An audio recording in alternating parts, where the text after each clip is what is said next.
Nous à l'avant-dernière conférence alors sur le modernisme. On commence la postface peut-être, on termine la première partie. Nous allons voir ce soir que le modernisme effectivement est monstrueux, ou que c'est un monstre.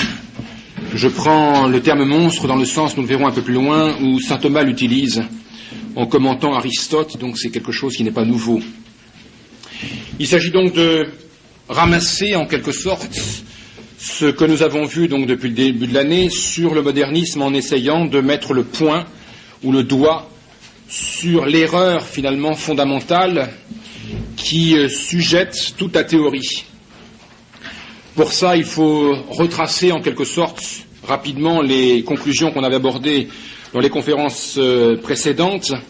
Et je recommencerai donc, allons assez vite, puisque le but c'est d'arriver à montrer qu'il est monstrueux, par la précédente, immédiatement prochaine, que nous avons vue. Le modernisme, disait-on, n'a ni père ni mère, c'est-à-dire qu'il renie finalement et la tradition et l'Église.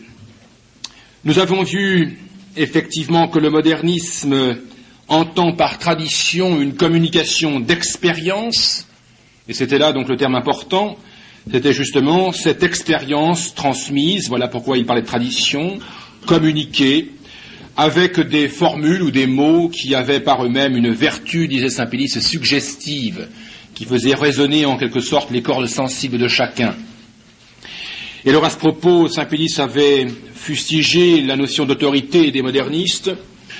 L'autorité n'était plus simplement que celle qui devait assurer en quelque sorte une évolution homogène de ces expériences dans la ligne de leur germe initial.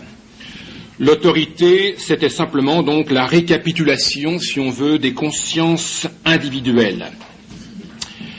Voilà donc le rejet de ce que c'est que la tradition par les modernistes. Le modernisme n'a pas non plus de mère, car il n'a pas non plus d'église. Qu'est-ce que c'était que l'église? Saint Pélice l'avait précisé. L'église, c'est le fruit, disait saint Pélice de façon précise, de la conscience collective. Donc il s'agit ici encore, comme dans la tradition, de conscience, c'est-à-dire de faits ici ramenés à des faits sensibles.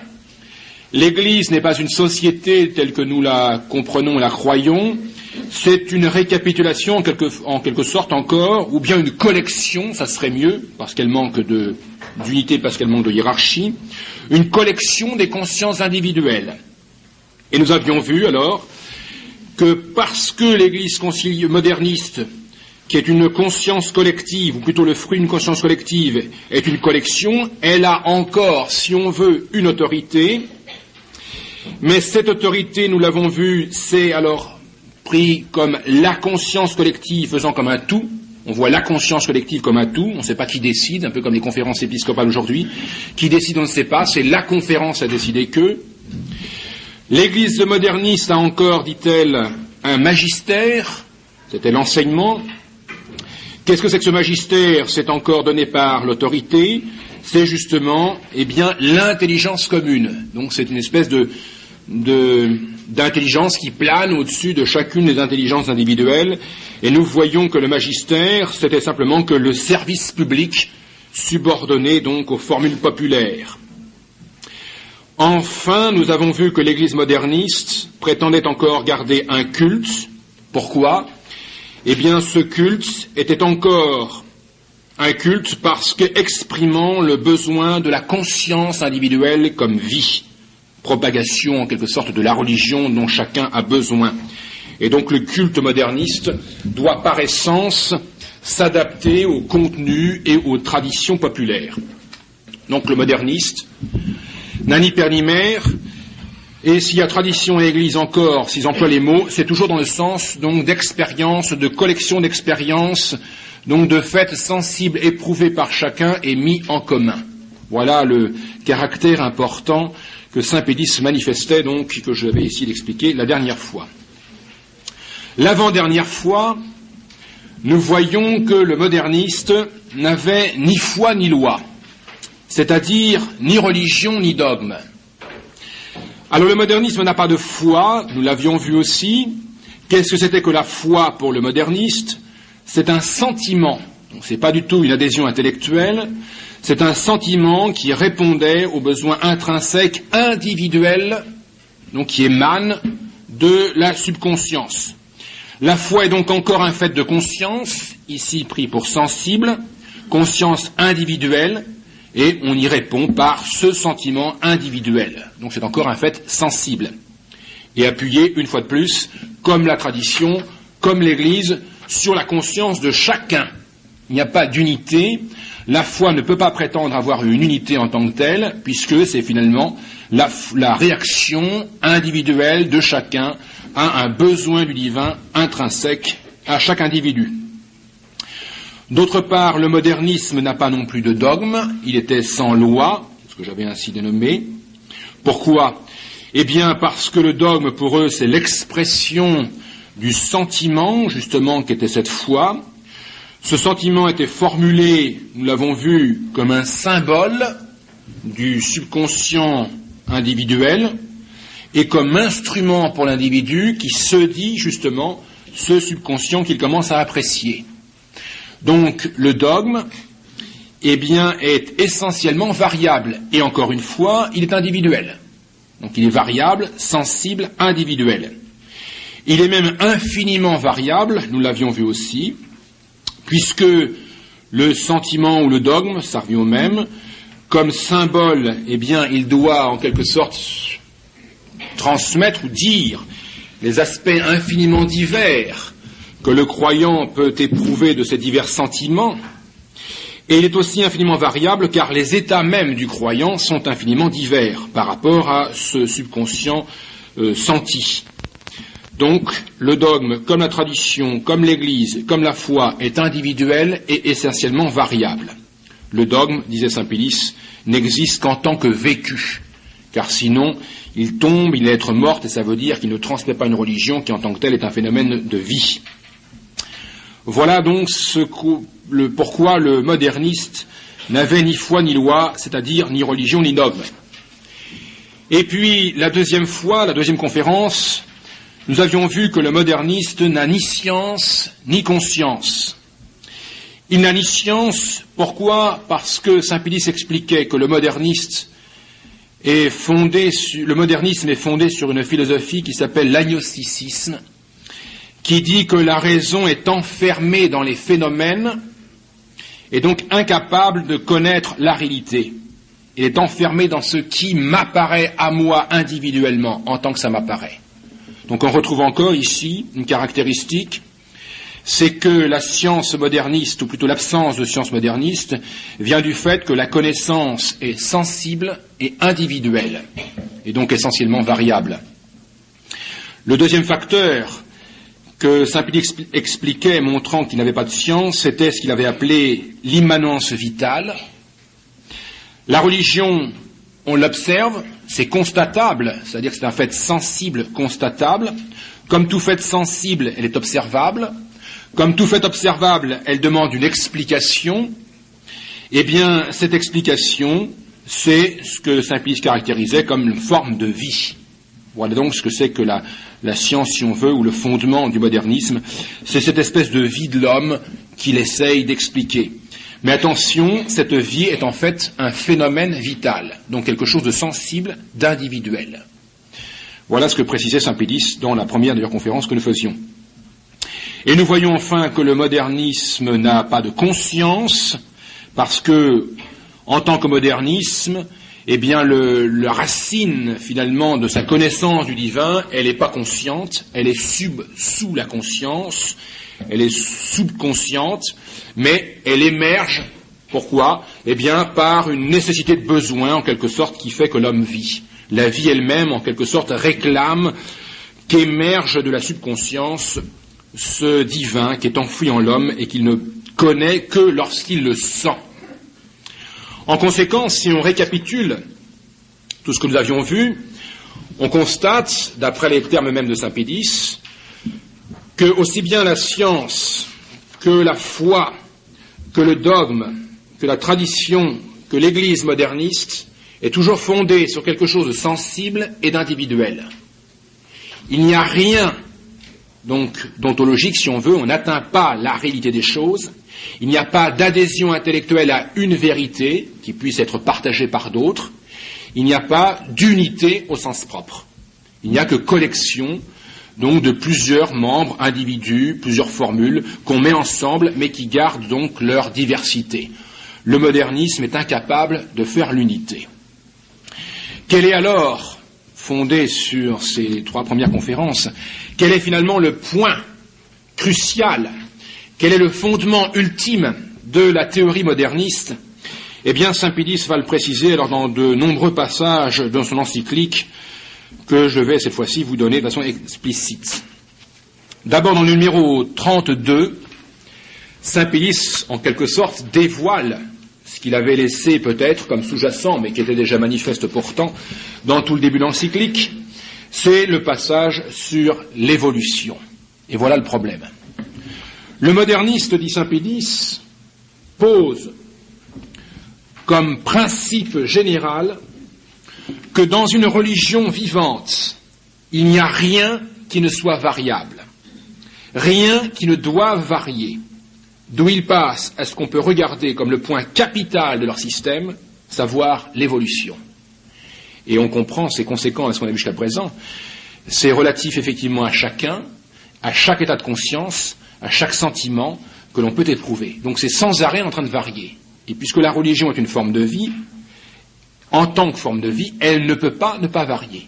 Voilà pourquoi saint Pédis dit à juste titre que le point capital, le principe au sens propre, général, sur lequel s'appuie le modernisme, c'est l'évolution.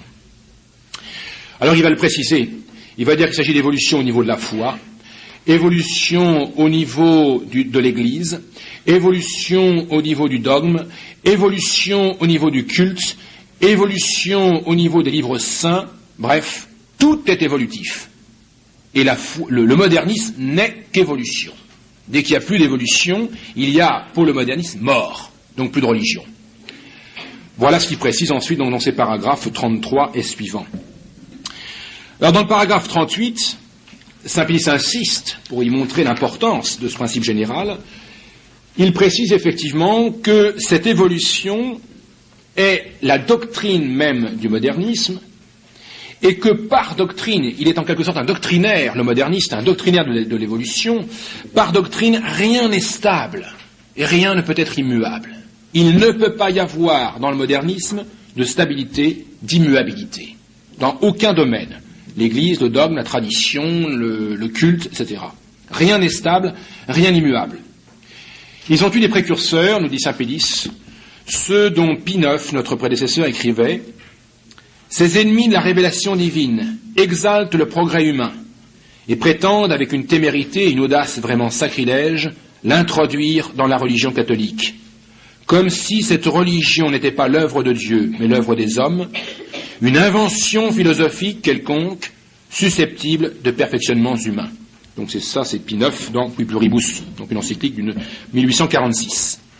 Donc saint Pédis montre bien que le modernisme, qui est justement par essence évolutif, ou déstabilisant si on veut, ou mutable, est contraire à l'enseignement des papes, ici en particulier Pie IX, et il dit ça c'est une invention humaine, c'est pas divin, parce que Dieu est Dieu, justement, et Dieu ne change pas, comme même elle le répétait l'Écriture. Voilà pourquoi, on va le voir, le modernisme est un monstre. Alors si tout est évolutif, si rien n'est stable, si rien n'est immuable, eh bien l'histoire en particulier, ou la science ecclésiastique, l'histoire de l'Église, seront elles aussi évolutives. Qu'est-ce que ça veut dire que l'histoire ou la science ecclésiastique, théologique même, sont évolutives? Ça veut dire qu'elles ne prétendent pas arriver à une réalité fixe et stable. C'est dire qu'elles sont donc une explication peut-être, ou plutôt une manifestation, eh bien, de divers événements constatés. Ces événements, on les appelle des phénomènes. C'est-à-dire que l'histoire comme la science, en fait, ne roule que sur des phénomènes, des apparences, ce qui apparaît, sans jamais prétendre atteindre à la vérité, à la réalité, qui en quelque sorte est à déceler sous l'apparence, sous le phénomène. Voilà ce que saint Pédis précise dans le numéro 38. Il y revient encore, et il va plus loin en quelque sorte, il fait comme revenir au point de départ de son encyclique, c'est dans le paragraphe 43. Le principe, on vient de le voir, le principe fondamental, le principe général, c'est l'évolution. Le principe qui le dirigera dans cette opération lui sera fourni une fois de plus par le philosophe. Voilà pourquoi le modernisme est au départ une erreur philosophique. Et Saint-Pédis le précise.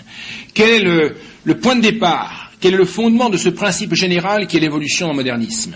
C'est un principe philosophique. C'est le philosophe qui va donner en quelque sorte le point de départ à la religion moderniste. Et c'est pourquoi Saint-Pédis dit à juste titre, en prenant la citation de Pie IX, que cette religion moderniste n'est pas du tout une religion divine, c'est une invention des hommes. C'est l'invention d'un philosophe. Cette philosophie est passée, en quelque sorte, a été introduite dans l'Église. Donc l'Église moderniste, si jamais elle existait, l'Église moderniste vivrait non plus de vérités éternelles données par Dieu, elle vivrait non plus de vérité, mais elle vivrait de discours, en quelque sorte, donnés par des hommes, des philosophes, qui auraient pour principe ou pour philosophie, eh bien, l'évolution, la loi du devenir. Alors ce principe qu'est la loi du devenir, cette loi qui domine en quelque sorte toute la vie moderniste, toute l'Église moderniste, va imprégner tous les domaines. Et Saint-Pédis le précise. C'est toujours le paragraphe 43. D'après le philosophe, une loi domine et régit l'histoire. C'est l'évolution. À l'historien, donc, de scruter à nouveau les documents, d'y rechercher attentivement les conjonctures ou conditions que l'Église a traversées au cours de sa vie, d'évaluer sa force conservatrice, les nécessités intérieures et extérieures qui l'ont stimulé au progrès, les obstacles qui ont essayé de lui barrer la route. En un mot, tout ce qui peut renseigner sur la manière dont se sont appliquées en elle les lois de l'évolution. Voilà, en quelque sorte, comment va vivre l'Église. Arriver à scruter, discerner, eh bien, l'évolution qui continue et la perfectionner. Donc en discernant dans le passé ce qui a servi à les faire évoluer, et puis en essayant de l'appliquer, alors, en fonction des circonstances, justement, pour l'avenir. L'Église vit de l'évolution. L'Église est une évolution. Ça s'applique à tout. Alors on voit ça aujourd'hui de façon pratique, il n'y a qu'à lire n'importe quel journal, la Documentation catholique, l'Observatore Romano, qui parle effectivement de cette façon-là, en particulier en Écriture sainte, Saint-Pédis l'avait déjà dit, dans le paragraphe 44, les livres sacrés, l'Écriture elle-même, sur lesquels s'appuie justement notre foi, puisque c'est la révélation, c'est Dieu qui se communique aux hommes. Eh bien, les livres sacrés seront eux aussi en quelque sorte à étudier pour y discerner cette évolution vitale. Alors Saint-Pédis explique ça bien dans le paragraphe 44. Il y a à reconnaître, dit-il, dans les livres sacrés, une évolution vitale. Donc même l'Écriture, toute la Bible, n'est qu'en fait une histoire d'une évolution. Il s'agit de la comprendre pour aller plus loin. C'est donc dire que la révélation n'est pas achevée avec la mort d'une des apôtres, elle est commencée, mais elle n'est pas finie. Parce que l'Écriture, c'est un début. C'est le début, en quelque sorte, manifesté d'une évolution qui a commencé il y a bien longtemps, puisqu'on ne sait même pas quand.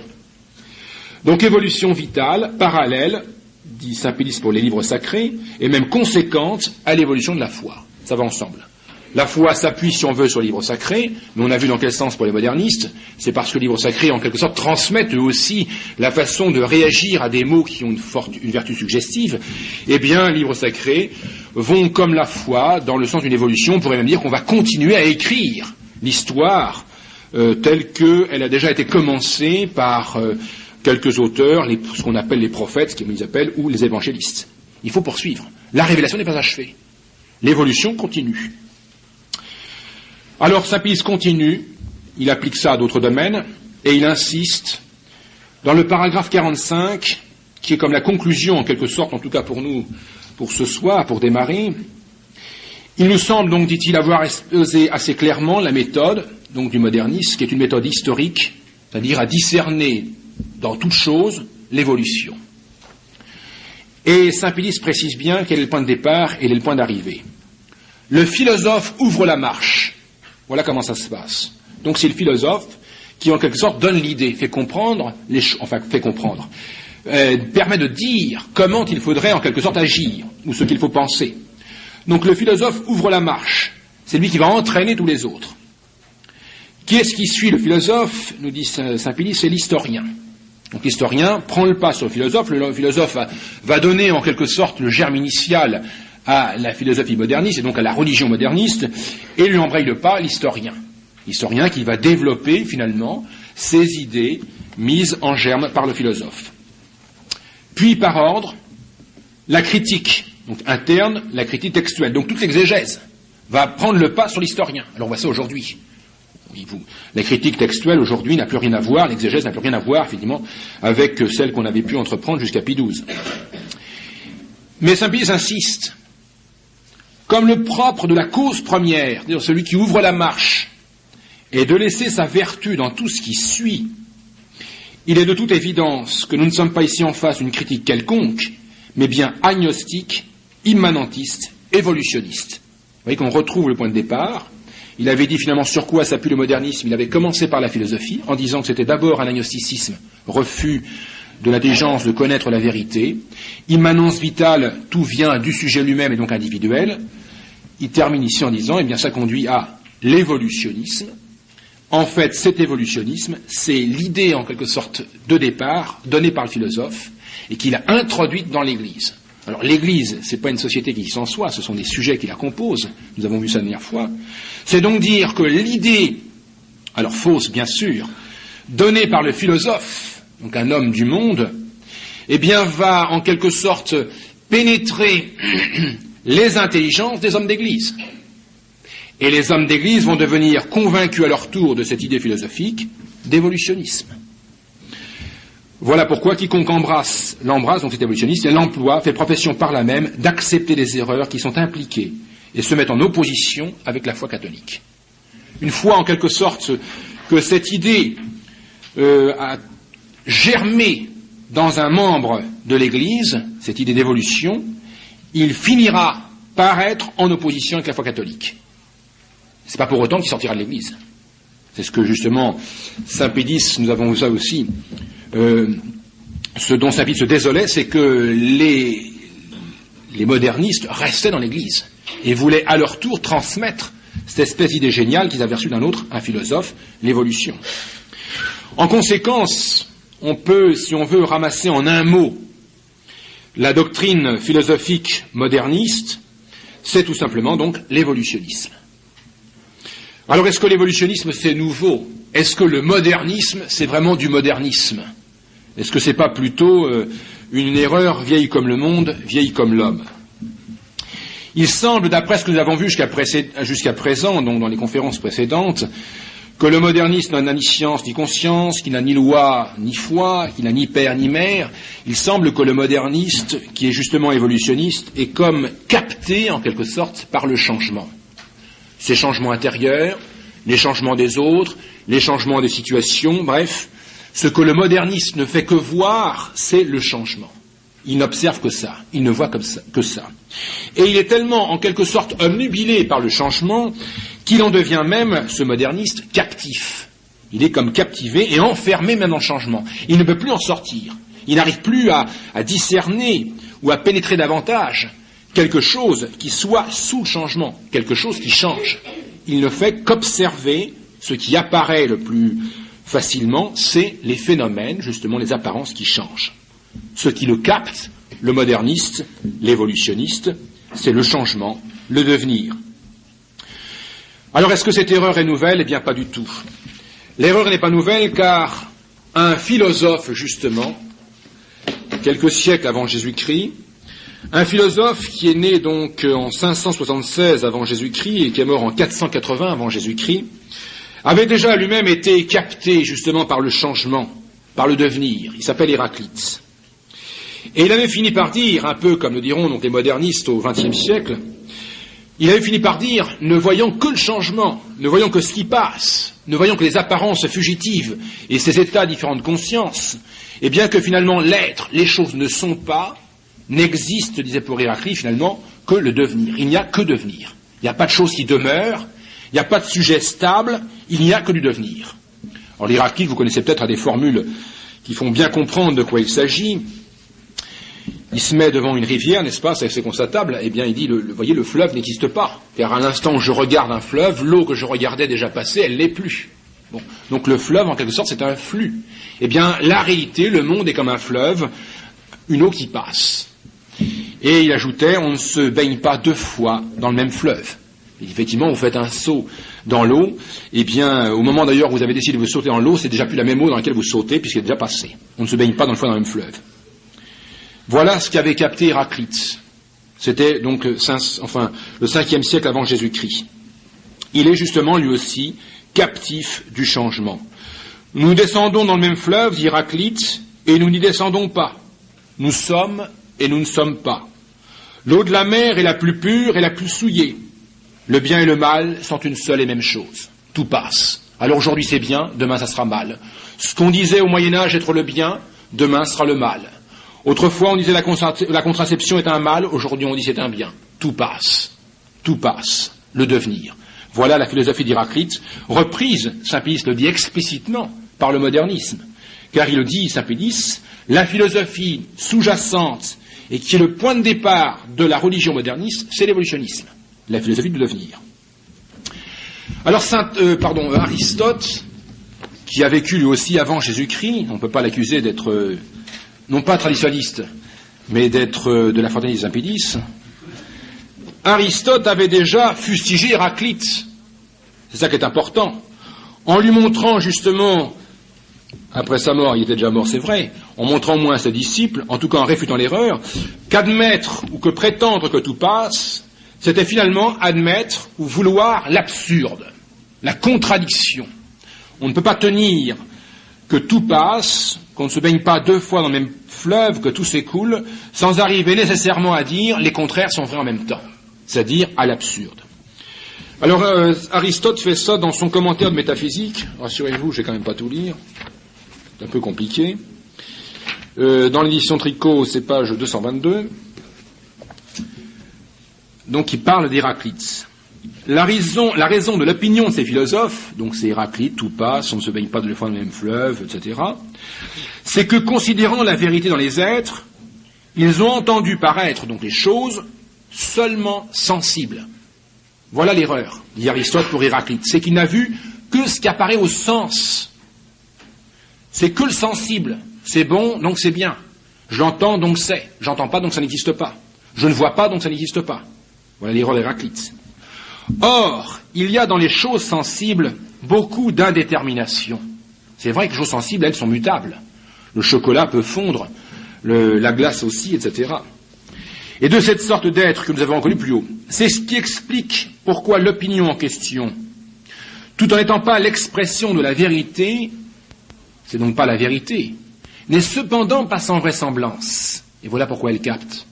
Car c'est vrai qu'en regardant le sensible, les choses qui bougent, on ne peut pas dire qu'elles ne bougent pas. Seulement, elles ne sont pas en tant que telles. Elles sont modifiées, les choses, mais les choses sont. Alors de plus, les philosophes, voyant que toute cette nature sensible était en mouvement, et qu'on ne peut juger de la vérité de ce qui change, ces philosophes, et voilà où Aristote va très loin, c'est qu'il pousse en quelque sorte Héraclite dans ses derniers retranchements. Il dit, vous dites tout passe, regardons à quoi ça conduit. Ces philosophes, donc voyant que toute cette nature sensible était en mouvement, et qu'on ne peut donc juger de la vérité de ce qui change, puisque sans arrêt ça passe, eh bien ces philosophes pensèrent qu'on ne pouvait énoncer aucune vérité, du moins sur ce qui change. Et cette manière de voir, donc finalement, puisque tout passe, on ne peut plus rien dire, on ne peut plus rien affirmer, puisque rien ne demeure. Donc il n'y a plus moyen d'affirmer aucune vérité. Eh bien, cette manière de voir s'épanouit, dit Aristote à propos d'Héraclite, dans la plus radicale de toutes les doctrines que nous avons mentionnées. C'est celle des disciples d'Héraclite, c'est celle qu'a soutenue Cratyle. Donc Aristote dit à Héraclite, vous dites tout passe, on ne se baigne pas 2 fois dans le même fleuve, il n'y a que du changement, les choses ne demeurent pas, donc nous ne sommes que des changements. Nos états de conscience, en quelque sorte, font que nous sommes autres demain qu'aujourd'hui, nous sommes autres aujourd'hui que nous étions hier, puisque nos états de conscience sont différents, nous ne sommes pas les mêmes. Bon. Ou bien un enfant n'est pas la même personne que l'homme adulte, puisqu'il a changé de taille, par exemple, ou changé de poids ou de dimension. Voilà ce que dit Héraclite. Nous ne demeurons pas les mêmes, il n'y a rien qui demeure, tout est changement. Eh bien Aristote dit, si vous tenez cette position, qu'il n'y a rien qui demeure, vous en arrivez nécessairement à la position de Cratyle, Cratyle qui pousse alors cette erreur jusqu'à la limite, en quelque sorte. Que disait-il Cratyle? Ce dernier en venait finalement à penser qu'il ne faut rien dire. Ben oui, on ne peut rien affirmer. Si j'affirme quelque chose à l'instant précis, 10 minutes plus tard, ça sera faux. Donc je ne peux plus rien dire. Et même avant que je commence à parler, la chose est déjà fausse. Donc je ne peux vraiment plus parler. Avant même que j'ai fini ma phrase, le début est déjà faux. Avant même que j'ai commencé le mot, ou que je l'ai fini, la chose a changé. Donc il n'y a plus moyen, ni créatif, de parler. On ne peut plus parler. Car parler, c'est au moins dire un mot, c'est donc, en quelque sorte, réifier les choses, les statuifier, si on veut, c'est impossible. Tout passe.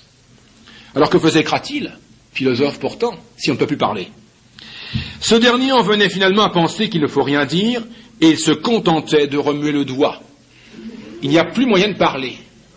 Mais Aristote va lui dire, vous en faites, Cratyle, déjà beaucoup trop. Parce que remuer le doigt, c'est nécessairement faire un geste, c'est affirmer quelque chose. Et on ne peut rien affirmer puisque tout passe. Donc Aristote va dire à Cratyle, vous ne pouvez même pas remuer le petit doigt. C'est impossible. Car remuer le petit doigt, c'est signifier quelque chose par un geste. Et alors un animal peut faire un geste qui signifie quelque chose. Donc il affirme encore une fois. Lorsque l'animal commence à baver, en quelque sorte, devant son plat de viande, eh bien, il y a un geste qui signifie effectivement qu'il a faim, donc on comprend. Il y a donc une signification, il y a donc une affirmation. Eh bien, c'est impossible. Si tout passe, on ne peut rien affirmer, puisque les choses ne sont plus ce qu'elles sont. Donc on ne peut pas désirer une chose, puisque cette chose qu'on désirait n'est plus. Donc Cratyle va même trop loin, on ne peut même pas remuer le petit doigt. Cratyle reprochait effectivement à Héraclite d'avoir dit qu'on ne descend pas 2 fois dans le même fleuve, car il estimait, lui, qu'on ne peut même pas le faire une seule fois. Bon, ici, il n'y a qu'à imaginer donc Cratyle et Héraclite en maillot de bain devant un fleuve, n'est-ce pas? Alors Héraclite dit, bon, je saute, mais non pas dans le fleuve, mais dans cette masse d'eau qui bientôt passera. Cratyle lui dit, moi je ne peux même pas sauter parce que le fleuve n'existe pas. Bon, de toute façon, les deux se noient. Voilà, si vous voulez, donc c'est Aristote, encore une fois. C'est Aristote, c'est pas ni saint Thomas, ni saint Pédis, ni Pie IX qui dit ça, c'est simplement Aristote. Donc, c'est du bon sens. Bon, c'est de la philosophie si on veut, mais c'est simplement du bon sens. Et alors Aristote précise qu'à tenir donc cette non-vérité, finalement cette absurdité que tout passe, on en arrive à tenir l'absurde, alors c'est ce qu'il a dit un peu plus avant. Qu'est-ce que c'est que l'absurde? C'est tenir des contradictoires. C'est ce qu'affirme encore une fois Aristote à propos d'Héraclite. Alors les contradictoires, ça serait dire qu'une chose peut être en même temps son contraire. Donc la table, par exemple, en ce moment, pourrait être et blanche et noire. Ça serait donc la philosophie d'Héraclite. Alors comme il dit, on peut dire ces choses-là, mais on ne peut pas les penser. Tout ce qu'on dit, on n'est pas obligé de le penser. Car c'est impensable de penser que la table est en même temps blanche et noire. On peut peut-être le dire, mais on ne peut pas le penser. C'est impensable. L'absurde est impensable. Voilà ce que dit Aristote à propos d'Héraclite. Donc il dit, vous pouvez prétendre que tout passe, vous pouvez prétendre ou dire qu'on ne se baigne pas dans le même fleuve, mais c'est impensable. Les choses sont, même si vous ne le reconnaissez pas. Ça c'est différent. Voilà donc la philosophie, en quelque sorte évolutionniste, ou bien la philosophie de devenir. C'est le grand maître Héraclite, non pas qu'il l'a inventé, mais qu'il l'a précisé, et qui a donc été réfuté par Aristote. Alors pour saint Pédis, le moderniste est donc un autre ou un disciple d'Héraclite. Seulement il faudrait savoir, donc ça saint Pédis l'a dit de façon précise, c'est évolutionniste, c'est-à-dire tout passe. Et nous avons vu, effectivement, alors que la tradition n'est que, justement, l'expression de, comment dirais-je, sentiments individuels sentis, quelque chose qui passe, et les mots n'ont que vertu suggestive pour réveiller en nous des impressions, quelque chose qui passe. L'Église elle-même, on a vu, c'est une conscience collective, donc c'est un ramassis ou une collection d'états successifs. Mais donc l'Église elle-même, elle est sans arrêt en mutation, car elle doit en quelque sorte intégrer sans arrêt ces différents états donc, individuels. On a vu donc que la foi elle-même est un sentiment, et donc elle est quelque chose de sensible, sans arrêt en train d'évoluer. Donc c'est encore une fois disciple d'Héraclite, on en reste au niveau des faits sensibles. Le dogme est une formulation de ces faits sensibles, donc le moderniste est vraiment, Simplice a raison, un évolutionniste. Il est tout simplement disciple d'Héraclite. Et Simplice a raison de dire que c'est bien le philosophe qui met en quelque sorte la machine en marche. C'est parce qu'on est appuyé sur cette philosophie de devenir qu'on est moderniste. Même si, nous avions vu ça la première fois, celui qui est historien moderniste ne prétend pas avoir cette philosophie. Effectivement, l'historien, il arrive en cours de route, mais la façon même dont il fait l'histoire est fondée, même s'il ne se l'avoue pas lui-même, sur le principe héraclitéen du devenir. Toutes choses ne sont que des différenciations, mais rien ne demeure.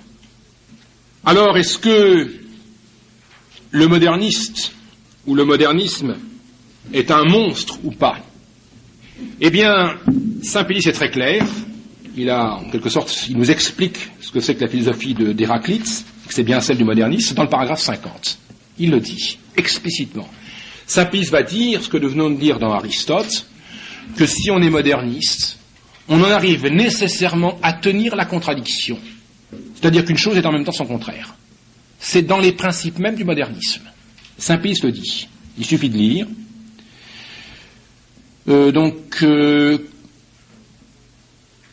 Alors après cela, les dogmes, point d'exclamation, ils foisonnent de contradictions flagrantes.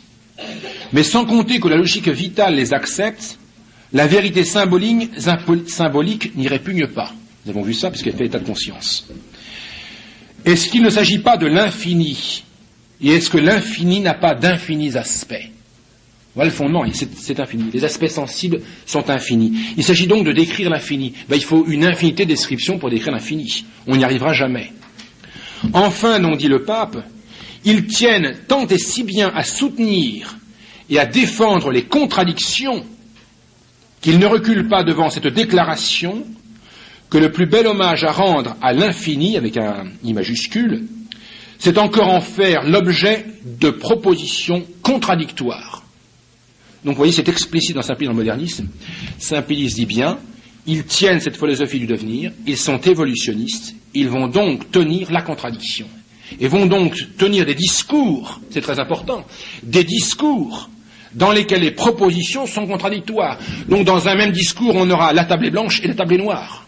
Dans le même discours. Alors si on avait des princes, on imagine l'Église, n'est-ce pas, imaginable. L'Église avec des princes, par exemple, ou des évêques, je ne sais pas, diocésains, qui seraient modernistes, leur discours serait un tissu de contradiction. Parce qu'ils sont modernistes. C'est explicite dans Saint-Pélice. En vérité, dit le pape, quand on a légitimé la contradiction, y a-t-il quelque chose que l'on ne puisse légitimer? On peut tout admettre, puisque tout est vrai sans contradictoire en même temps. Donc on peut tout dire, ou plutôt on ne devrait rien dire, puisqu'ils sont en fait, on ne pourrait pas parler. Si c'était logique, par contre, ils ne pourraient rien dire. Seulement, ils ne sont pas cratiles. Ils en restent au stade d'Héraclite. Ils sont évolutionnistes, c'est-à-dire ils en restent aux apparences sensibles, qui effectivement, en tant qu'apparences sensibles, ça c'est vrai, sont sans arrêt mutables, mais ils oublient que ce sensible est fondé en quelque sorte ou repose sur un sujet, donc ils en restent au sensible. En tant que tel, il y a évolution permanente. Et si on en reste au sensible, alors on peut tenir des propositions contradictoires. Et donc on peut tout dire et dire n'importe quoi. Tout est vrai ou tout est faux. Voilà ce que Saint-Pélice dit explicitement du moderniste. C'est finalement dire, puisque le discours du moderniste sera un discours de propositions contradictoires, c'est dire que finalement le moderniste ne va rien affirmer et rien nier. C'est impossible, c'est contradictoire justement à sa propre philosophie. Il ne peut plus rien affirmer, il ne peut plus rien nier. Il tombe, donc le moderniste, dans le scepticisme radical. Il ne sait pas. Il va décrire effectivement tel phénomène, telle apparence sensible. Maintenant je dis ça, mais peut-être que demain je dirai le contraire. Qui sait? Il ne sait pas lui-même. Il est vraiment sceptique. C'est un scepticisme radical. Et qui est logique, vous voyez, il découle nécessairement de leur philosophie, qui est fondée sur l'évolution, comme dit Saint-Pélice. Donc le moderniste, eh bien, non seulement il est héraclitéen, mais il va jusqu'à Cratyle. Et en conséquence, il devrait normalement ne plus parler, puisqu'il lui est impossible d'affirmer, il lui est impossible de nier quoi que ce soit, il lui devient normalement impossible de parler. Puisque parler, c'est prendre un mot pour signifier quelque chose. Ça lui est impossible, puisqu'on ne peut rien signifier. Alors comment Aristote, allons plus loin, caractérisait-il à son époque, 5e siècle avant Jésus-Christ, enfin pour Héraclite, que reste-t-il à ces gens qui finalement tombent dans le scepticisme radical comme Cratyle, puisqu'ils ne peuvent rien affirmer ou rien nier? Cratyle le dit, je ne peux pas parler, je ne peux rien dire, puisque rien n'est. Aristote lui dit, mais vous ne pouvez même pas faire un signe du petit doigt, parce que faire un signe du petit doigt, c'est déjà affirmer quelque chose. Si vous signifiez que vous avez soif en bougeant le petit doigt, on comprendra que vous affirmez j'ai soif. Or, on ne peut rien affirmer si on est évolutionniste, puisque tout est vrai et le contraire en même temps. En conséquence, dit Aristote, le moderniste n'est pas un homme, parce que l'homme, s'il est vraiment homme, il fait œuvre d'intelligence, il affirme, il nie, il comprend le réel et il l'exprime par des mots. Mais Aristote va plus loin. Le philosophe du devenir, Héraclite si on veut, le moderniste pour nous, l'évolutionniste, n'est pas non plus un animal. Car l'animal, dit Aristote, est encore capable de signifier quelque chose. On le voit très bien dans les animaux domestiques. Un chien est capable, par son attitude, de signifier tel ou tel sentiment. Bon, ou un chat ronronne, bon, il signifie qu'il est content sur les genoux de sa maîtresse, etc. Il se fait caresser le poil dans le bon sens, ça va bien. Un animal signifie quelque chose. Donc un animal est encore capable d'affirmer quelque chose, ou de nier. Un animal peut très bien nier un fait, ne pas vouloir. Un âne est assez fort dans ce genre. Donc un animal peut faire quelque chose. Il refuse d'avancer, ça se voit, ça se manifeste. Donc l'évolutionniste pour Aristote n'est ni un homme, il ne fait pas œuvre d'intelligence, il en reste sensible, ni un animal, puisque l'animal est encore capable de signifier. Qu'est-ce que c'est qu'un évolutionniste alors pour Aristote? Eh bien, il le dit encore, toujours dans le même livre, Gamma 4, car c'est le 4e livre de la métaphysique, dans lequel justement il réfute Héraclite. Il est cependant donc possible, alors il va montrer à Aristote qu'on peut quand même réduire l'adversaire. Et il dit pour réduire l'adversaire, pour montrer que l'adversaire se trompe, on ne peut pas le réduire à l'absurde, puisque l'absurde il l'admet. Donc c'est une autre façon de montrer que l'adversaire se trompe. Et pour ça, dit-il, il suffit que l'adversaire, pour lui montrer qu'il se trompe, dise simplement quelque chose, un seul mot. Car s'il ne dit rien, si l'adversaire ne dit rien, il est ridicule de chercher à discuter avec quelqu'un qui ne peut parler de rien, c'est-à-dire qui ne peut rien affirmer. Si quelqu'un, effectivement, ne peut rien affirmer, donc ne peut pas parler, ne peut rien signifier, il n'est ni homme ni animal, un tel homme, dit alors Aristote, en tant que tel, est de leur semblable à un végétal. Il est une plante verte, comme dit saint Thomas, par contre, qui le commente. Voilà ce qui reste. Et ça, c'est dans Aristote, c'est pas du tout, vous voyez, dans Saint-Pédis, évidemment, il a beaucoup plus de respect pour les évolutionnistes, mais c'est la conséquence inéluctable de leur philosophie. S'ils sont évolutionnistes, ils ne peuvent plus rien affirmer, aucune vérité n'est stable, tout est vrai, le contraire en même temps, on ne peut rien signifier, la parole est vaine, même les gestes sont vains, on est donc réduit à l'état de végétal. Pourquoi? Parce que végétal signifie absolument rien. Bon, voilà ce que dit Aristote de l'évolutionnisme. C'est dire tout simplement, Aristote l'a précisé, Saint-Pédis aussi, eh bien que l'évolutionnisme est donc le modernisme, et puisque l'un est pris pour l'autre, Saint-Pédis l'a manifesté, c'est ce qu'on appelle un sensualisme, c'est-à-dire qu'on en reste au niveau du sensible, et c'est aussi donc un anti-intellectualisme, puisque c'est refuser à l'homme la capacité par son intelligence de connaître. Donc le modernisme en tant que tel, en tant que philosophie, c'est un sensualisme et un anti-intellectualisme. C'est finalement un sceptique. C'est un grand sceptique. Et alors il y a un livre qui est apparu chez Frein, n'est-ce pas, l'année dernière, ça s'appelle La décision du sens, par Barbara Cassin et Michel Nancy, donc qui sont des professeurs de Sorbonne, donc qui ne sont pas non plus de cette maison, qui ont fait un commentaire, justement, une traduction d'Aristote de ce livre que je viens de vous lire. Eh bien, donc dans l'introduction, ils disent, justement, à ce propos de ces évolutionnistes, donc Héraclite et les autres, ils en quelque sorte les fustigent, et l'interpellent, donc c'est Barbara Cassin interpelle en quelque sorte Héraclite et lui dit, signifie quelque chose si tu n'es pas une plante, ou acculturé. Parle si tu es un homme. Voilà bien le problème. Si on est un homme, on peut affirmer quelque chose. Sinon, on n'est pas homme, on est réduit, on a vu, à un végétal, une plante verte. Voilà pourquoi j'appelle le modernisme un monstre. Qu'est-ce que c'est qu'un monstre? Je vais encore voir Aristote pour le préciser. Un monstre, Aristote voit ça dans le 2e livre de son traité de physique, au chapitre 8. Il arrive, voilà ce que dit Aristote à propos des monstres, il arrive au grammairien d'écrire incorrectement.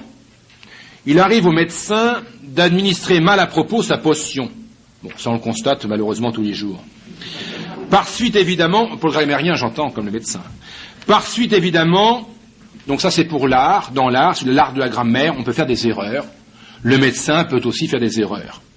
Eh bien, dit Aristote, il en est de même dans la nature. Cela est possible aussi dans les choses naturelles. Alors, quant aux choses naturelles qui sont en quelque sorte défaillantes, comme si vous voulez le grammairien peut être défaillant, le médecin peut être défaillant, eh bien il y a des êtres de nature qui sont défaillants, c'est-à-dire qu'ils ne réalisent pas parfaitement leur nature. C'est justement ce qu'il appelle des monstres. Donc c'est par exemple eh bien, le mouton à deux têtes. Alors un mouton à deux têtes, au sens propre, c'est un monstre, c'est-à-dire qu'il ne réalise pas parfaitement eh bien, sa nature de mouton. Bon. Alors saint Thomas explique, commente ce passage d'Aristote. C'est pour bien préciser ce que c'est qu'un monstre, parce qu'il a un mot un peu, que ne dit pas Aristote, qui est intéressant. Saint Thomas parlera de péché. Il va parler de péché de nature. Le monstre est un péché de nature. Alors il reprend tout simplement ce que dit donc le Sagirite. Je vous donne saint Thomas cette fois-ci. Donc il dit quoi que l'art agisse pour une fin, donc à une fin en vue, il arrive cependant, eh bien, dans l'œuvre d'art, dit saint Thomas, qu'il y ait péché. Saint Thomas parle de péché, peccatum.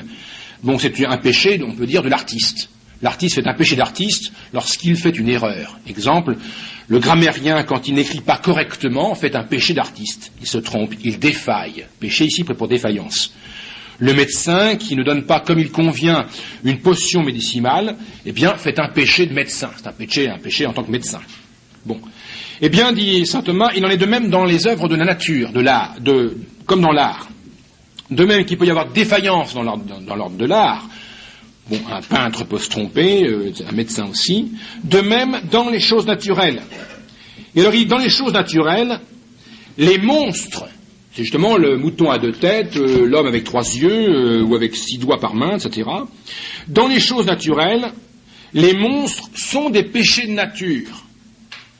Mais, dit bien saint Thomas, ils sont quand même la nature, voyez, mais elle est défaillante. Elle n'est pas parfaite. Elle ne réalise pas parfaitement sa nature. Le monstre, un mouton à deux têtes, on dit c'est quand même un mouton, justement. Mais c'est un monstre, c'est quelque chose de monstrueux. C'est quelque chose, donc, il y a une difformité telle qu'on dit que c'est un monstre. C'est ça qui est important pour nous. Et c'est pourquoi le modernisme est un monstre. Car il est quand même, justement, bien que donc sa philosophie conduise à un scepticisme radical, il est réduit à l'état de végétal ou de plante verte, il n'en reste pas moins apparemment un homme. Il est un homme, mais il est un homme monstrueux. Parce qu'il, en quelque sorte, il est un péché de nature, si on veut, dans la mesure où, justement, il ne fait pas œuvre humaine. Il ne fait pas œuvre d'intelligence, qui est le propre de l'homme et qui le distingue de l'animal.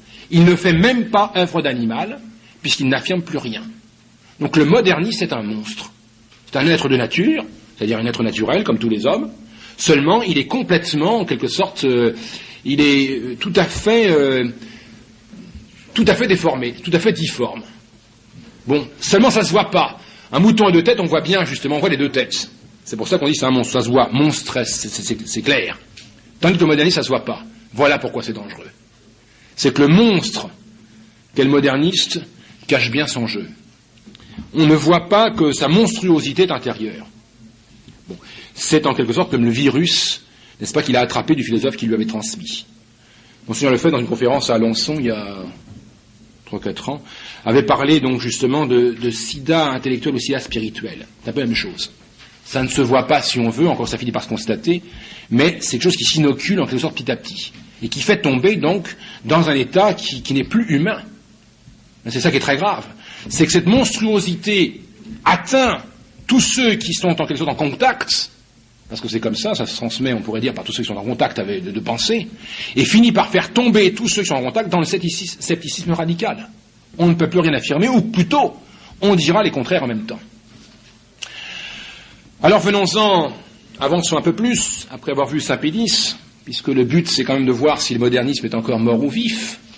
Est-ce que l'évolutionnisme moderniste est mort, ou est-ce qu'il est vif?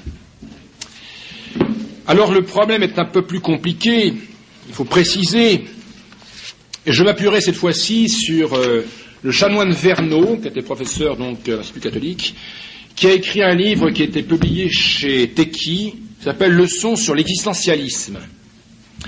Est-ce que la philosophie d'Héraclite existe toujours? Est-ce qu'il y a encore des philosophes, en quelque sorte, pour tenir cette philosophie évolutionniste? Pour tenir qu'on peut, en quelque sorte, comme affirmer les contraires en même temps, ou que l'absurde, finalement, n'est pas l'absurde. Eh bien, Verneau, donc, dans ses leçons sur l'essentialisme, affirme, donc c'est pour ça que je le prends, parce qu'il va assez vite s'il est vrai, affirme que la philosophie qu'on appelle phénoménologie est effectivement un sensualisme et finit elle-même par réduire au scepticisme. Donc on retrouve dans ce qu'on appelle aujourd'hui phénoménologie l'erreur d'Héraclite, sensualisme, anti-intellectualisme, évolutionnisme. Alors je vous donne quelques phrases de Verneau pour montrer un petit peu ce que c'est que la phénoménologie. Son père, en quelque sorte, cette fois-ci c'est pas Héraclite. Héraclite c'est la philosophie de devenir. Le père de la phénoménologie c'est Husserl, disons. C'est, dit Verneau, donc dans ce livre à la page 42, la phénoménologie est une philosophie intuitive, et on sent une sorte, dit encore le chanoine, d'empirisme. Donc on est encore au niveau de l'expérience, le phénomène constaté. Husserl, donc ce Héraclite des temps modernes, a pour but de décrire les phénomènes tels qu'ils se présentent, et le moi, leur ressenti en quelque sorte, à qui ces phénomènes sont présentés. Et alors le chanoine Verneau précise bien justement que Husserl, c'est page 44, Husserl pousse le scepticisme, voilà, il passe par le même doute que Descartes pour commencer, il pousse le scepticisme aussi loin que possible. Il dit non, rien, je dois nier tout avant de m'être rendu compte en quelque sorte. Il va même donc Husserl jusqu'à nier tout simplement, ou plutôt mettre entre parenthèses, comme il dit, le monde extérieur. On ne peut plus rien affirmer, même l'existence du monde extérieur. Husserl pousse le scepticisme jusque-là. Il n'y a plus rien qui reste alors pour Husserl, sauf le moi pur. Mais qu'est-ce que c'est que le moi pur pour Husserl, père de la phénoménologie? C'est le flux pur du vécu. Voilà ce que dit Husserl. Donc ça, c'est les mots même d'Husserl. Qu'est-ce que c'est que le moi? C'est tout simplement donc la donnée fondamentale à laquelle se réduit, ou se ramène toute connaissance, après avoir mis entre parenthèses tout, même le monde extérieur, eh bien, c'est le flux pur du vécu. On retrouve, vous voyez, les termes que Saint-Pie savait employer. Et c'est pourquoi, dit le chanoine Verneau, page 48 de son livre, là, nous avons donc affaire, dit-il, à une philosophie strictement empiriste. Je dirais même, ajoute-t-il, que la phénoménologie husserlienne est un développement du scepticisme. Donc de Cratyle à Husserl, il n'y a pas de différence. Ils sont tous finalement réduits à l'état de végétaux. Seulement ils parlent. Des végétaux qui parlent. Alors cette phénoménologie est une philosophie par contre très actuelle, puisque nous sommes dans le modernisme, à savoir s'il est mort ou vif, puisque la phénoménologie se ramène finalement à cet évolutionnisme ou bien ce scepticisme qui est le point de doctrine fondamentale du modernisme. Eh bien, est-ce que le modernisme est à l'œuvre dans l'Église? Oui ou non? Alors je m'appuierai sur deux livres. C'est le livre d'une part de Buttiglione, le professeur Buttiglione, sur lequel je m'étais déjà appuyé une fois, qui a fait un livre, donc ça s'appelle La pensée de Karol Wojtyla, et d'autre part sur Malinsky, qui a fait lui aussi, le père Malinsky, un livre, donc Mon ami Jean-Paul II. Donc les deux, en quelque sorte, ont bien sûr pris contact et lu et étudié. Le père Buttiglione étudie toutes les œuvres de Karol Wojtyla, et le père Malinsky raconte en quelque sorte, car c'est son ami proche, un des plus proches, raconte en quelque sorte, eh bien, toutes ces années passées avec le pape, donc Jean-Paul II. Ce qui nous intéresse, c'est savoir si le pape éventuellement aurait une philosophie phénoménologique, ou phénoménologiste. Alors, donc, je vous ai dit, donc le père de la phénoménologie, c'est Husserl. Pierre Memtu, d'ailleurs, en donne une bonne explication, page 50 de son opuscule et suivante. Donc Husserl, il a vécu de 1859 à 1938. Pour Husserl, comme dit Verneau, donc le jeu sensible, on reste au niveau du sensible, et la conscience, on l'a vu, c'est un flux pur du vécu. Donc c'est en quelque sorte il n'y a de conscience que dans ce senti. Bon, la conscience, donc d'après Husserl, ne se constitue que dans des relations senties en quelque sorte avec les autres. Alors Husserl aura un disciple, si on veut, c'est Scheler. Scheler, qui est donc mort, lui, en 1928. Il est né après 1874-1928. Il va donc aller un peu plus loin ou dépasser Husserl, et il va préciser donc un petit peu ce que Husserl avait commencé. Il considère que la vie, donc Scheler, est éclairée par des valeurs. C'est pas vraiment la vérité, ce sont des valeurs, bon, comme la vérité, la liberté, pardon, oui, la personne, la justice, etc. Ces valeurs, ces espèces de vécus, si vous voulez, ne sont pas des réalités qui existent. Les valeurs, en quelque sorte, c'est des valorisations plutôt que l'homme donne à ce qu'il constate, à ce qui l'entoure. Ces valeurs ou ces valorisations, pour Scheler, donc disciple de Husserl, c'est plutôt des idéaux à vivre. C'est quelque chose, c'est un vécu, si vous voulez, un vécu à vivre, justement, un senti à vivre. Donc on reste au niveau, pour Scheler encore, même avec quelques peut-être variantes sur Husserl, au niveau du sensible, du phénomène.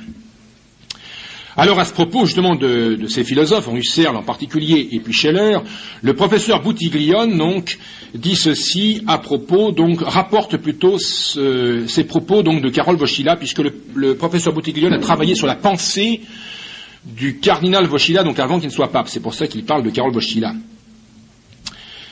Alors il fait parler donc le pape lui-même, c'est page donc 39 de son livre, où nous l'avions déjà abordé une fois, le pape parle du théâtre, la fonction justement du théâtre. Quelle est l'importance du théâtre? La fonction communicative, le poids de l'événement, la trame même au sens habituel, sont naturellement et sévèrement limités dans un tel théâtre. Donc c'est celui dont parle le pape, avant d'être pape. Puisque plus que l'événement, ce qui intéresse, c'est ce qui se passe dans la conscience, et de quelle manière la réalité objective se déploie en elle. Cet élément, sans doute, peut aider à comprendre de quelle manière particulière et très originale de nombreux thèmes de la phénoménologie seront repris et vécus par justement le pape, le Karol Wojtyła. Sa première initiation, donc pour le pape, à la phénoménologie, se fait par cette voie indirecte du théâtre, par l'expérience vécue comme acteur, donc sous la direction d'un maître donc de théâtre qui s'appelait Kotlarczyk. Donc vous voyez, Jean-Paul II, en quelque sorte, avant qu'il ne soit Jean-Paul II, a été initié à cette, expérience, si on veut, philosophique, à la phénoménologie, par justement le théâtre, pour arriver à faire approcher justement à ceux qui regardent, et même à celui qui joue, eh bien des états de conscience, un vécu, plus qu'une réalité à saisir.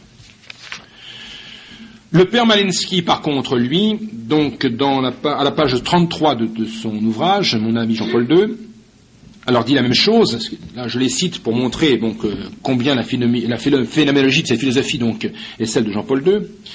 Il précise justement à propos du théâtre.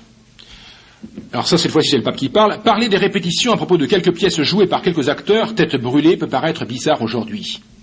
Mais Jean-Paul II ajoute, c'est une mission, une vocation. C'était le sacerdoce de l'art. Les acteurs, en tant que prêtres de l'art, dotés d'une force illimitée pour renouveler le monde, pour refaire l'humanité entière, pour guérir la morale à travers la beauté prêchée, transmettaient les plus hautes valeurs métaphysiques. Vous voyez, on fait sentir en quelque sorte, on fait éprouver quelque chose, et c'est là ce qu'il appelle valeur métaphysique, vérité.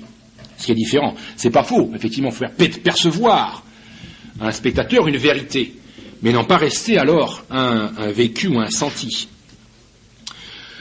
Alors, c'est toujours donc Boutiglione qui remarque ceci donc, dans son livre.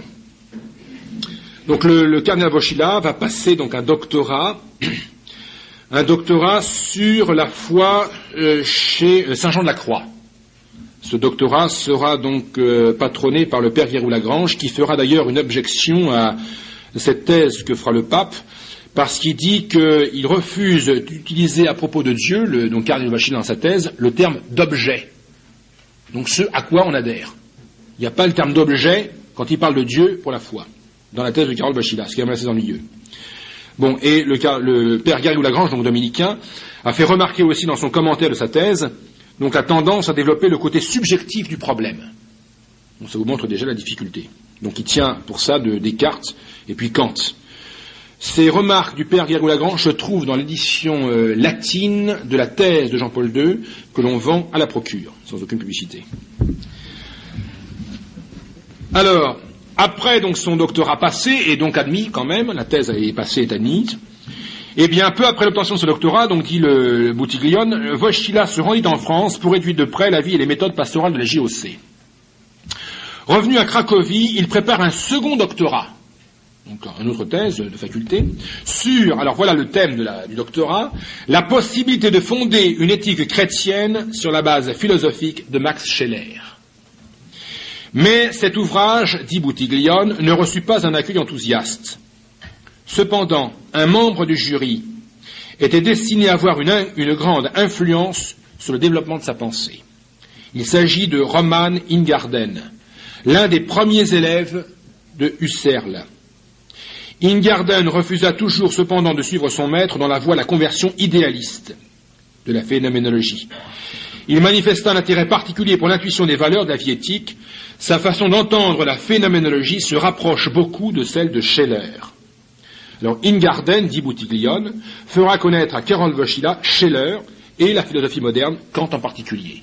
Et donc la thèse de Jean-Paul II, qui s'appelle Personne et Acte, sera justement imprégnée de la phénoménologie, donc de Ingarden en particulier, donc de Scheler. Et alors il ajoute quelques détails intéressants pour la situation actuelle. Il ajoute Boutiglione à propos de ça. Alors influence Ingarden, donc ce philosophe qui lui transmet finalement Scheler. Mais influence aussi d'Edith Stein, assistante de Husserl. Edith Stein qui entrera au Carmel, où elle recevra le nom de sœur Bénédicte de la Croix. Le pape l'a béatifiée le 1er mai 1987 sur le stade de Cologne. Et alors le pape a dit ça justement à propos de sa béatification, donc c'est ici dans la Croix en 1987. Sous l'influence de son professeur Husserl, elle s'oriente vers la philosophie, découvre Max Scheler, donc Edith Stein, enfin sœur Bénédicte de la Croix, qui l'initie aux idées catholiques. Mais sa longue lutte pour une adhésion personnelle à la foi en Jésus-Christ s'achève seulement en 1921, quand elle ouvre une autobiographie de sainte Thérèse d'Avila. Vous voyez dans ce texte la difficulté qu'il y a. On voit mal comment on peut dire que découvrir Max Scheler initie aux idées catholiques. Bon, alors on peut admettre qu'après, effectivement, parce qu'elle a lu sainte Thérèse d'Avila, eh bien, elle est bien heureuse. Bref, Karol Wojtyła, continue Boutiglione, fut sacré évêque en 1958, bon, etc., en qualité d'administrateur de la capitale. Bon, nous avons cité les interventions qu'il fit sur la liberté religieuse, le pape, et sur l'athéisme. Alors, comment l'athéisme est-il défini par Karol Wojtyła, entre guillemets, non comme négation de Dieu, mais comme un état de conscience de la personne humaine. Voilà une expression qui manifeste bien une philosophie. L'athéisme n'est pas une négation de Dieu, c'est un état de conscience. On ne peut pas dire beaucoup plus. Quelques années après le concile, en 1969, alors Karol Wojtyła justement fait paraître sa thèse donc de doctorat, c'est l'ouvrage principal de la pensée du pape, certainement, qui s'appelle donc Personne et Acte, qui est donc, comme le dit Boutiglione, la formulation achevée de sa philosophie. Alors le livre fut discuté en 1970 à l'Université catholique de Lublin par l'ensemble du corps professoral qui a porté le jugement suivant. Les professeurs thomistes les plus orthodoxes de la faculté, et en premier lieu Capriec, exprimèrent leur critique contre cet irrespectueux mélange de thomisme et de phénoménologie. C'est bien ce qu'avait tenté l'auteur. Donc le pape, effectivement, voulait faire quoi? Eh bien, une synthèse harmonieuse entre saint Thomas et la philosophie moderne. Entre la phénoménologie et le thomisme, qui sont non contradictoires, puisque le thomisme, il est aristotélicien dans ce sens-là, et donc on voit que c'est contraire, effectivement, à la philosophie d'Héraclite, qu'Aristote lui-même a réfuté. Alors après la mise en garde des papes et le court résumé, donc on a donné des philosophies, est-ce que, effectivement, pouvait-il y avoir autre chose qu'un irrespectueux mélange? Eh bien, Malinsky demande, donc le père Malinsky, donc l'ami du pape, demande au pape lui-même sur quoi il a travaillé, comment il a fait. Et le pape répond, difficile à préciser. J'ai écrit des articles divers. Ce qui en ce moment me semble le plus important, c'est de réconcilier deux grandes philosophies, le thomisme et la philosophie de Max Scheler, dont le père était Husserl. D'après moi, ce qui est essentiel, c'est le problème des valeurs que montre Scheler. En vérité, c'est celui de l'homme. Dans la phénoménologie, je trouve un outil philosophique, rien de plus. Elle n'a pas de vision générale du monde, appelons-la métaphysique, il faudrait la créer. Et c'est justement ce qu'a entrepris le pape. Il a voulu essayer de concilier les inconciliables, puisque c'est thomisme, si on veut, donc Aristote, et puis Cratyle. Alors entre le thomisme, comme le dit donc Boutiglione, entre le thomisme et le subjectivisme ou l'humanisme, toute conciliation restera par nature impossible. C'est Boutiglione qui le dit. Donc pour résumer ces trois ouvrages, alors qui sont ceux du pape, donc Amour et responsabilité en 62, Personne et acte en 69, Aux sources du renouveau en 72, les trois grandes œuvres de Jean-Paul II, eh bien le père Malinsky écrit, donc à propos de Jean-Paul II, on peut discerner dans sa façon de penser, alors les idées de Gabriel Marcel, qui est justement donc peut-être existentialiste ou phénoménologiste, celles de Heidegger, qui est le grand-père de la phénoménologie, de Jasper, de Sartre, c'est Malinsky qui dit tout ça, évidemment de Max Scheler, de Husserl et d'Ingarden.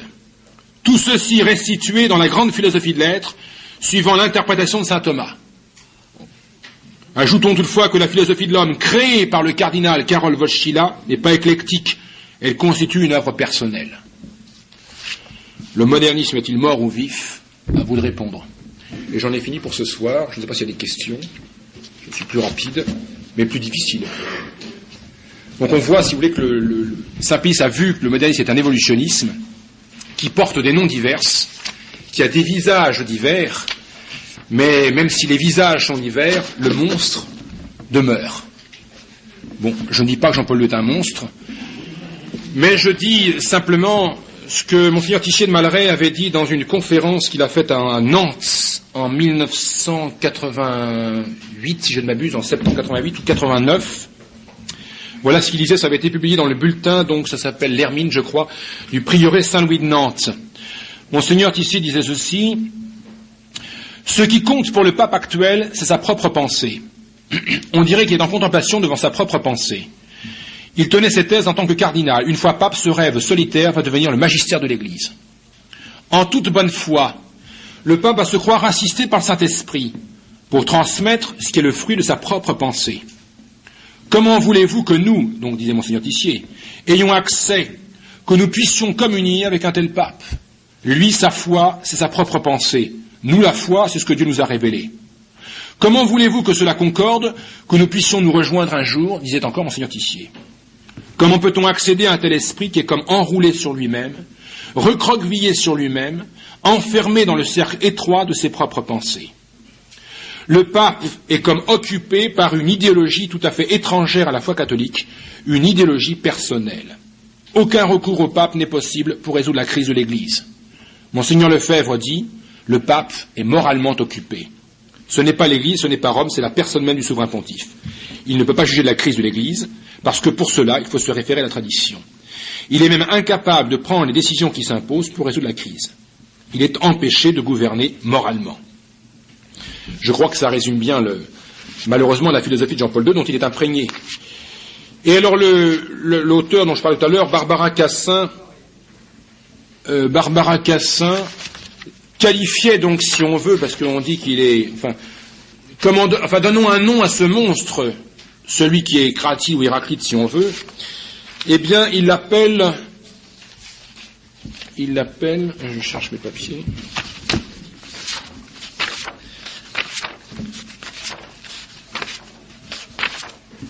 il l'appelle un paranoïaque autiste. Et je crois que les deux mots sont très bien choisis. Je parle de celui qui aurait peut-être la tête occupée par une philosophie de ce genre. Un paranoïaque autiste. Pourquoi? Bon, qu'est-ce que c'est que la paranoïa? La paranoïa, c'est un délire systématisé. Bon, c'est ce que dit le dictionnaire. Mais attention, le paranoïaque, il n'est pas fou, il vit comme vous et moi, on en rencontre partout. Donc, mais par contre, c'est un délire systématisé, donc avec conservation de la clarté de la pensée. La paranoïa, c'est un délire d'interprétation. Et puis, alors l'autisme, vous savez ce que c'est aussi peut-être, c'est un repliement sur soi-même. C'est-à-dire que c'est une pensée, l'autisme, si vous voulez, les autistes, ils parlent tout seuls, ils parlent pour eux-mêmes. Et même, ils parlent à la troisième personne, ils se dédoublent. C'est une pensée, l'autisme, détachée de la réalité extérieure. En conséquence, on peut peut-être, je crois, qualifier ce monstre qu'est donc la philosophie finalement sceptique ou évolutionniste, si on veut, celle d'Héraclite, de Cratyle et tous les autres, eh bien de paranoïa autiste. C'est un délire d'interprétation replié sur elle-même. Avec ces gens-là, c'est difficile de communiquer. Voilà, si vous voulez, alors ça, évidemment, Saint-Pie n'a pas dit explicitement, mais il a affirmé, donc je n'ai fait que reprendre ces termes, il a affirmé donc du modernisme qu'il était capable de tenir des propositions contradictoires. Ça, c'est la position d'Héraclite. C'est celle de l'évolutionniste. Donc du sceptique, comme Cratyle. Et donc on peut tout légitimer, on peut tout dire et n'importe quoi. Je crois donc que le modernisme, semble-t-il, n'est pas mort, mais ne sommes pas encore arrivés au bout. Voilà. Je ne sais pas s'il y a des questions, il faut réexpliquer certains passages.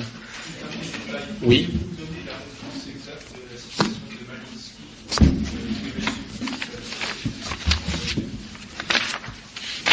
Donc c'est dans son livre, Mon ami Jean-Paul II. Il faut que je la retrouve dans mon...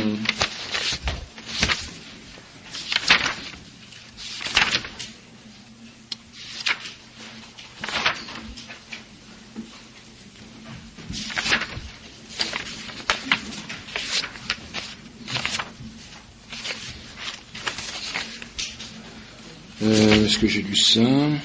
Alors Malinsky, donc c'est page 252. Donc c'est Malinsky, ça s'appelle donc En vente à la procure, tout ça. J'ai pas d'action malheureusement d'ailleurs dans ces livres-là. Tous ces livres-là on les trouve en vente. Donc c'est le père Malinsky qui a écrit Mon ami Jean-Paul II, c'est page 252, dans laquelle donc il caractérise bien qui est le pape.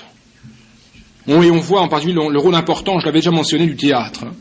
Comme le faire passer un flux, un vécu, quoi, faire sentir un vécu. C'est très important. Le geste théâtral.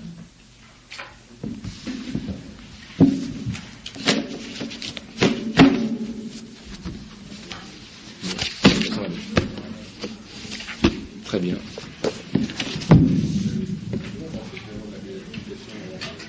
d'Edelstein, enfin de Sœur Bénédicte de la Croix. Donc d'abord, les béatifications ne sont pas invalides, ne sont pas infaillibles, elles n'engagent pas l'infaillibilité du pape. D'opinion commune, seule la canonisation engage l'infaillibilité du pape. Mais enfin, Monseigneur Lefebvre disait lui-même, je ne peux pas croire à une canonisation de Jean-Paul II, parce que une canonisation, ça serait dire cet homme-là est un saint, c'est une affirmation qui est infaillible, qui vaut pour tous les temps. Or, la philosophie du pape est impossible, empêche une infaillibilité, puisqu'elle est évolutionniste. C'est pourquoi Monseigneur Lefebvre disait, c'est pas des canonisations, quoi. Oui, mais il disait, alors ça n'empêche pas que les hommes soient saints, attention.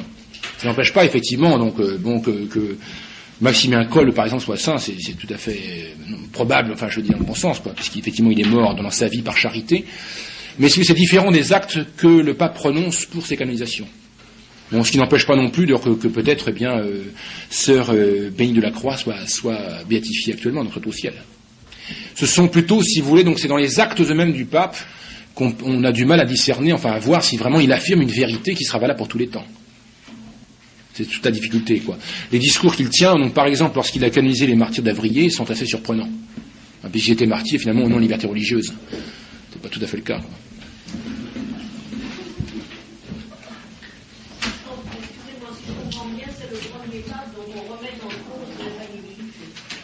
Non, il n'a jamais usé de son infaillibilité. Hein.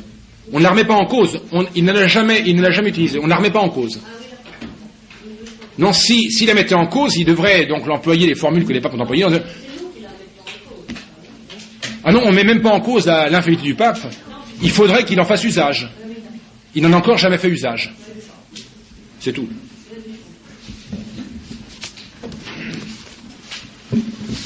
Mais justement, il ne pourra pas en faire usage. Mais ça va contre sa propre philosophie, quoi. Il ne peut pas déclarer quelque chose vrai pour tous les siècles, puisque tout bouge. Alors passons.